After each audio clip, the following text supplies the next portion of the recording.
What's happening, guys, and welcome back to the channel. For today's video, we're going to be checking out the Transformers Legacy, Evolution, Armada Universe, Powerlinx Hot Shot, and Minicon Jolt. Now, this will be the PulseCon exclusive for 2023, and what an awesome set, because not only are Minicons back, but they appear to be back with a bang, because not only will we be seeing Minicon Jolt included with this set, but another Minicon included with the upcoming Shattered Glass Rodimus and Sideswipe 2-pack, which is awesome. And am I the only one who thinks that Sideswipe mold looks suspiciously similar to Armada Wheeljack? So undoubtedly that will be a redeco that we'll get in the future, and I'm definitely very excited for that. But to kickstart things off with, we're going to be checking out Powerlinx Hot Shot, which is a redeco that I am so happy to see them approach. Personally, by far, I think this is his superior look in Transformers Armada. He looks banging, and to be honest, it does make perfect sense to get this redeco with a Minicon, because the whole reason why he looks like this is due to an upgrade by them in the series. So yeah, fantastic. In terms of molding, it is basically exactly the same to the Hot Shot that was released as part of Legacy last year, but there is no denying that this recolor makes him look 10 times more awesome. I mean, check out the detail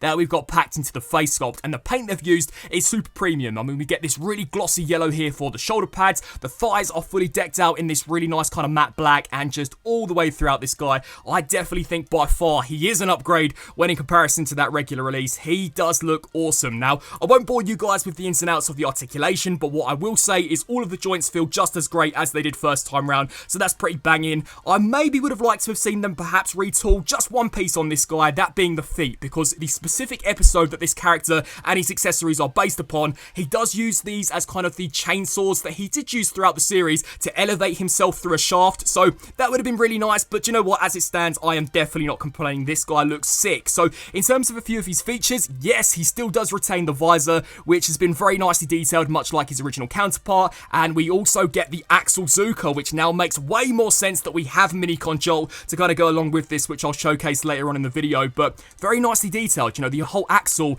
has been really nicely sculpted. So yeah, in terms of Hot Shot, if you've been kind of patient enough to hold off on that individual release, I definitely think your patience has paid off, because by far this is the superior variant out of the two in my opinion. Now, as we check out Hot Shot's accessories, first up we do get the kind of standard engine piece that we saw with the original version. This time, much like the thighs, it's been fully decked out in this really nice matte black and surprisingly pretty decently detailed. But this isn't even the most exciting accessory, because bang, we do get two of his episode accurate blasters, and I was so happy to see these included. It's always nice when they package in new weapons for some of these repaints, and yeah, these look sick. They are asymmetrical in terms of design, and what I love about these is not only can you pack these into Hot Shot's hands and have him decimate some of the Decepticons, but they also have specific slots and tabs on the underside for you to peg them into his backpack. So all you have to do is lift up that Axle Zuka. They do snap into pre-existing slots, which are on the original release of Hot Shot, so I thought that was a really nice touch. And bang, you have episode accurate weapon storage, which again, for Hot Shot only being a repaint, was something I wasn't necessarily expecting them to do. But to go along with blasters, we also get bang, a pair of blast effects. Now, we have seen these released previously. These are the Siege Commander class Jetfire effects, this time fully redecoed in this really awesome burning red to go along with the Powerlinx Hot Shot, and these are definitely by far my favourite recolor for these that we've seen to date. You can smack them not only onto the Axle Zuka, but also onto those two blasters that he includes. So yeah, I definitely thought these were a pretty nice touch. Now, as we check out a few comparisons in robot mode, here we have Powerlinx Hot Shot on the left and the regular release on the right. Now, both of them very accurate to how they appeared in the series, but just in terms of a personal preference, I much prefer how the Powerlinx deco looks. I mean, especially when we check them out in vehicle mode, it looks so much nicer. But just to kind of give you guys the full 360 on all of the paint differences that these guys have, you'll even notice there is some difference to the actual tint of the windows, which you'll see in vehicle mode, which again, I believe to be an improvement when in comparison to the regular release. But you guys let me know down in the comment section below, do you guys prefer the more traditional look for Armada Hot Shot, or do you prefer, like myself, this Powerlinx version? Next up, here is Hot Shot alongside Hot Rod. I thought this would kind of be a cool comparison because, correct me if I'm wrong, but I do believe that Hot Shot in Armada was kind of an amalgamation of both Bumblebee and the Hot Rod character from Transformers G1, and especially when he kind of got this Powerlinx deco, yeah, they were definitely kind of alluding back to Hot Rod, and I believe even at one point, Hot Shot actually has the matrix of leadership. So yeah, there were definitely supposed to be similarities between these two characters, but as you guys can see, again, also very similar in terms of where their colours are placed. Here he is with the Legacy Armada Starscream, and I guess if I were to be kind of critical of the accessories, I do wish Hasbro maybe could have packaged in a slightly better version of the Starsaber with this Powerlinx Hot Shot, as let's all face it, that was definitely one of the biggest weapons in the Armada universe, and unfortunately the one that came packaged with Starscream was just terrible. It's way too small, it only looks okay in the hands of this deluxe figure, and I do just think they could have done something slightly better. But yeah, this is how these two characters stack up alongside one another. Here he is alongside the Commander class Armada Optimus Prime, which even to this day I'm still so over the moon that we actually have in our hands, because for the longest time this really did feel like it was never gonna make it to release. And then finally, for now, here is how he stacks up alongside the Legacy Armada Leader Megatron, which now we have kind of a Minicon with this box set. I kind of wish Hasbro could have given us a Minicon with this Leader class Megatron, because besides the whole detachable turret, he really came with no accessories at all. So yeah, a Minicon was definitely needed for this guy. I'm hoping it's something that maybe we can see packaged in with that inevitable Galvatron repaint. Now, as we get stuck into Powerlinx Hot Shot's transformation, to kickstart things off with, you are going to want to take the shoulders and disengage these here away from the chest. We can then rotate here at the biceps so that the hands are now facing inwards towards the thighs. You're going to want to make sure you do this, as you'll definitely need to make use out of this slot later on. So do the same here for this side. We can then rotate here at the waist all the way around so the front is now facing the back. You'll then want to take the head and the chest piece, pull this section here forwards, and then rotate the head backwards and snap that in there. The next step is to take this backpack and basically angle it away from its original configuration, and then these little tabs here and here are going to slide into these slots, so snap those in there. We can then take the shoulder pads and just click these into their vehicle mode positions, and in terms of the legs, this is probably the most intricate part about the conversion, so make sure that the feet are snapped in. So for robot mode, 9 times out of 10 they'll be like this. You're definitely going to want to make sure that they do click into place. Then we can rotate the toes upwards. Again, I think it would have been super easy for them to just have maybe painted in a bit of chainsaw detail in here, but never mind. We can just close these up, do the same here for this side, and then what you're going to want to do is take this kibble, swivel it here out to the side, and there is an additional panel on the inside that you'll just want to slide out. Do the same here for this side, so rotate this piece here outwards, slide this panel out, and now, as I said, this can be a little difficult, so there is actually a shifter joint in here, so you will want to kind of break that like that, and then rotate here at the thigh. Take this panel here, rotate this here all the way around so you can kind of see where the windscreen is going to line up with the bonnet, and then compress this double hinge joint in upon itself all of the way, just like this, and do the exact same here for this side, ensuring that the hands stay as close as possible to the thighs, otherwise it's going to make things a little difficult in just a second. So rotate here at the thigh, take the windscreen, rotate this piece here upwards, and again, disengage that knee joint and just collapse it here in upon itself. We can then snap the bumper into place, and there is actually kind of a hook mechanism that goes on here for the roof of the vehicle, so you'll want to slide the opposite side over the top. That will click into place, and then we can combine the roof of the vehicle to the back of the vehicle, just like this. And as I said previously, this slot is vital for transformation, as that tab is going to peg in there. So bring these panels here all the way to the back, snap that in there very securely, and do the exact same here for this side, and for some finishing touches, smack in the engine piece. And bang! Here we have Powerlinx Hot Shot fully transformed into his vehicle mode, and much like the robot mode, 1000%, this is my preferred look for this guy. He looks awesome. So much like G1 Hot Rod, we get the fantastic flames up front, and to be fair, just the colour choice in vehicle mode looks super sick. I like how this time round we have a much darker tint for the windscreen, quite literally a robot in disguise, because you can't really see any of the internal pieces, which is cool. And as we come around here to the back, we're going to touch base with this in just a second. Now, in terms of weaponry, you can smack those two kind of Cybertronian blasters onto the back, which creates for a pretty cool look. It is kind of a shame that there's no metallic silver, just at least on these little sculpted in pieces, but use your imagination, you can definitely get this guy taking down some Decepticons even in vehicle mode. Now, as we check out a few comparisons in vehicle mode, here we have Powerlinx Hot Shot alongside the regular version, and without any doubt, this looks 1,000 times more badass in my opinion, especially with those awesome flames packed up front. But you guys let me know down in the comment section below, do you prefer his upgraded look or the more traditional Armada colours? Here he is alongside the Studio Series 86 Voyager class hot rod, and the colour similarities are even more obvious in vehicle mode than they were in robot mode. I mean, the yellow packed up the back, the flames here up front, and the primary red colour as the body of these vehicles. Yeah, Powerlinx Hot Shot 1000% took inspiration from the original G1 Hot Rod. Who is the better character? Honestly, I'm not too sure. I mean, Hot Rod basically killed off Optimus Prime in the 86 movie, so that's got to be some more points here for Hot Shot, surely. Here is how he fares alongside the Commander class Armada Optimus Prime, just so you guys can see how these stack up. Fantastic that we are seeing updated versions for some of these Armada characters in 2023. As I said, this Optimus Prime, an absolute dream item for not only myself, but I'm sure many of you guys out there as well. And then finally, here we have him alongside the Legacy Armada Leader Megatron. So you can kind of see the difference in terms of scale between a deluxe and a leader class. But enough about Hot Shot, let's finally get stuck into undoubtedly the main event of this 2-pack, an Armada Universe Legacy style Minicon Jolt.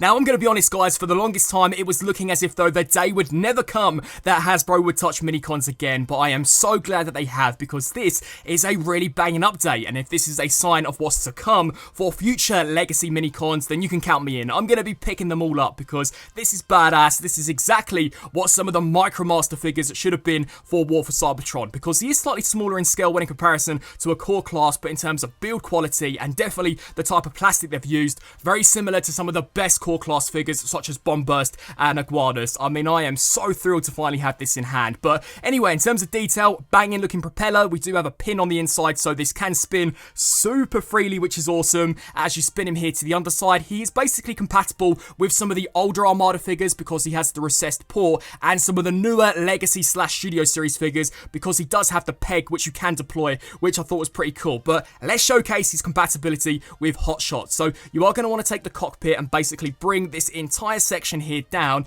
and as you guys can see, we get a big old tab here on the back, which, bang, check that out. No, your eyes do not deceive you. That is a Legacy Minicon on the back of a Legacy figure. That is just so cool, and we can spin that propeller, which is even nicer, which I thought was so awesome. Unfortunately, the engine piece of Hot Shot is not compatible with Jolt. I kind of wish that maybe they could have found a way to have done that, but we've got Legacy Minicons. I am not going to complain too much. So yeah, definitely does complete the look here for Hot Shot, and I can now only hope that maybe they can give us some Minicons for Megatron, for Optimus Prime, and for Starscream. Now, as we fire through a few comparisons to give you guys a sense of scale, here we have Minicon Jolt alongside the Studio Series Core Class 86 movie Wheelie, Core Class Ironhide. So, as you can see, there definitely is quite a big difference between the scale of these two, but as I said, quality is definitely on par with what you'd expect from some of these bigger guys. Here he is alongside an average-sized Micromaster from the War for Cybertron line, and whilst they may be very similar in terms of size, quality, absolutely not. This thing feels 1,000 times nicer to handle when in comparison to this guy, and you will see in terms of engineering, way more sophisticated here for the Minicon. So it is such a shame that these Micromasters appear now to be such a missed opportunity, because if they were as good as what we're now seeing from these Minicons, I think I personally would have picked up a lot more of them, because let's all face it, these weren't actually too great. So, showcasing Jolt's compatibility with Hot Shot when in robot mode. So, as you guys all know, in the show, he was renowned for kind of attaching himself onto the butt of Hot Shot. But unfortunately, with this Legacy version, it's just impossible, because the way they've sculpted kind of the rear rotor blade, it's just too pointy and doesn't quite peg into that slot. And to be fair, if you were to shave this off, it does look like it would be possible. It does look like that would be able to slide in there. So that's a shame. And because this post is just too far down, this does just bump into the back kibble. So yeah, it's not quite possible, which is unfortunate. But what you can do is peg it here into the Axle Zuka, and to be fair, I don't think that looks terrible. Or alternatively, you can have Hot Shot actually hold Jolt as some kind of handheld weapon. So there are a few options here, but the main one that you would want to use does just seem to be impossible. I mean, maybe I'm doing something wrong, but I have tried it in multiple different positions and it does just not seem to work, unfortunately. Now, despite how amazing his helicopter mode is, we still have to get stuck into his transformation. So to kickstart things off with, you are going to want to take the arms and just kind of detach them away from the main bulk of the helicopter. We can then take the cockpit and basically flip it all the way upside down, come around here to the front, split this right down the middle, and the next step completely surprised me for something which I'd say is no bigger than around 2.5 inches tall. So we get proper pinned on heel spurs, which I thought was excellent. So we can just take these here, bring them all the way down. Fantastic in terms of stability. So do the same here for the opposite side, and for a finishing touch, you basically take the tail end of the helicopter mode and bang, there we have him fully transformed into his robot mode, and he looks brilliant. You know, just as nice looking in my opinion as the helicopter mode. This couldn't have gone any better in my personal opinion. This guy looks excellent. So as you guys can see, in terms of detail, pretty decent amount of sculpt packed into the face piece, and just the proportions for something which is around the same size as a MicroMaster. He does look very accurate to how he originally appeared back in Transformers Armada, and there is a slight mod that you can do to the transformation if you wanted to. So you could lift this upwards to kind of have the propeller blade at a little angle. Completely up to you guys, which I thought was pretty sweet. In terms of articulation, no swivel at the head. I kind of wish there could have been, but due to this being kind of double hinged, I imagine that would have been impossible. But we do get some very sturdy ball joints packed into the shoulders. These can go out to the sides, and check this out, 90-degree bend packed into the elbows and an actual pin joint. This guy has more pin joints in it than I think the entirety of the MicroMaster assortment from Transformers War for Cybertron. So that's excellent. The hips are on ball joints, so we'll go forward that far as well as back roughly to that far, kick out to the sides, and check this out, way past 90-degree bend packed into the knee, and this also, much like the elbows, is on a pin joint. So yeah, overall in terms of robot mode, absolutely fantastic, and I hope this is not the last we're going to see for Minicons. I mean, I know we're going to be seeing Whisper in the upcoming Shattered Glass pack, but I'm so hoping that we can kind of round off the main Minicons that we saw from Transformers Armada, and at the very least, they need to give us some of the ones for Optimus Prime, Megatron, and Starscream, as that would just be excellent. But yeah, this guy is brilliant. It literally could not have turned out better if I'd wanted it to. Now, as we check out a few comparisons in robot mode, here he is stacked up alongside Core Class Ironhide and Wheelie. And as I said previously, build quality appears to be on par with some of these significantly larger characters in comparison. But in terms of articulation, I'd say it's kind of in the middle between a MicroMaster and a Core Class. I mean, it's not as dynamic as some of these Core Class figures, but to be fair, it's not too far off. If they were to pack in a head swivel, I'd say that for some Core releases, it would be very similar. And then here he is alongside a MicroMaster, and yeah, there is just no comparison to be had here at all. I mean, these things were just so awkward. I always hated the way their arms were kind of sculpted and engineered. These absolutely decimate what these old MicroMasters were. So fear not, if you were expecting this to be similar to this, it could not be further from it. And then finally, here we have the two partners together, MINICON Jolt and Powerlinx Hot Shot, and the scale appears to be pretty much smack on to how they both appeared back in Transformers Armada. And so, wrapping up on this review for the Legacy Evolution, Powerlinx Hot Shot, and MINICON Jolt 2-pack. Overall, as I'm sure you guys would expect, I am so happy to see the return of Minicons here for Transformers Legacy. It's been nearly a year since the release of that individual Hot Shot. I was kind of thinking that maybe Hasbro weren't going to give us updated versions of these characters, but they have, and it looks like they're here to stay if we were to check out some of the upcoming Shattered Glass releases. So, fantastic. Jolt is awesome. He's everything I would want and more from a Legacy Minicon. In terms of Hot Shot, a superior color deco in my opinion when in comparison to the original version. I've always loved that Powerlinx deco for this guy, and I think they've applied it amazingly. This is a great 2-pack. Fantastic accessories, you know, those two blasters, which are episode specific, are awesome. I do like the inclusion of the blast effects. Just all round, it is a solid set. If you're a fan of Transformers Armada, you like myself have been clamoring for some updated Minicons, then I do not think this one here is going to disappoint at all. And if you've held off and you haven't picked up